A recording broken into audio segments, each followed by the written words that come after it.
Syederalun, komunitas Jumat Berkah lewat gerakan saling berbagi pada Jumat 1 Juli 2022 membantu 3 orang janda fakir miskin di Kampung Alugadeng, Kecamatan Birembayan, Aceh Timur.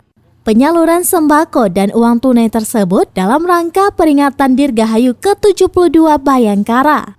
Ketua Komunitas Jumat Berkah Abu Khaidir ikut didampingi Tengku Imam Kampung Alugadeng, Tengku Fadli, Babinsa Koramil 11 Birembayan, Kodim 0104 Aceh Timur, serta Edi Syahputra, Kanit Intel Polsek Birembayan, Aibda Gali Iskandar, dan personel Polsek Bribka Ikhwan Wahyudi.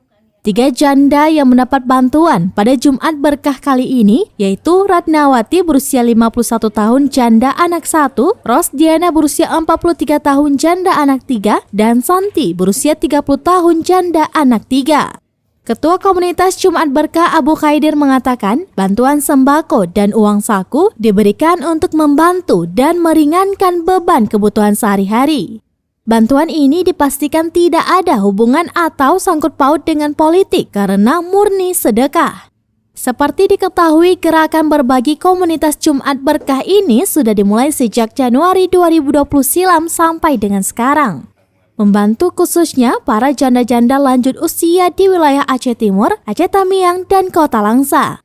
Bantuan terhimpun dari sejumlah donatur yang selama ini menyisihkan rezekinya untuk saling berbagi guna meringankan beban sesama yang membutuhkan uluran tangan. Dari Langsa, Zubir, Serambion TV.